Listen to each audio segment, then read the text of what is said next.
പലസ്തീനെ സെപ്റ്റംബറിൽ സ്വതന്ത്ര രാഷ്ട്രമായി അംഗീകരിക്കുമെന്ന് ബ്രിട്ടീഷ് പ്രധാനമന്ത്രി കീർ സ്റ്റാർമറിന്റെ പ്രഖ്യാപനത്തിന് മറുപടിയുമായി ഇസ്രായേൽ പ്രധാനമന്ത്രി ബെഞ്ചമിൻ നെതന്യാഹു.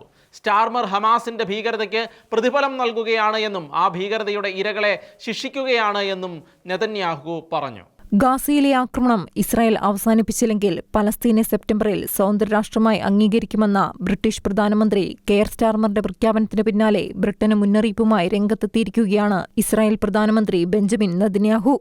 പലസ്തീനെ സ്വതന്ത്ര രാഷ്ട്രമാക്കാനുള്ള തീരുമാനം ബ്രിട്ടന് തന്നെ തിരിച്ചടിയാകുമെന്നാണ് നെതന്യാഹുവിന്റെ മുന്നറിയിപ്പ്. ഇസ്രായേൽ അതിർത്തിയിലുള്ള ജിഹാദി രാഷ്ട്രം നാളെ ബ്രിട്ടനെയും ഭീഷണിപ്പെടുത്തും. ജിഹാദി ഭീകരർക്കെതിരായ പ്രീണനം എപ്പോഴും പരാജയപ്പെടും. അത് നിങ്ങളെയും പരാജയപ്പെടുത്തും. പലസ്തീനെ സ്വതന്ത്ര രാഷ്ട്രമാക്കാനുള്ള നീക്കം ഒരിക്കലും നടക്കില്ലെന്നും നെതന്യാഹു പറഞ്ഞു.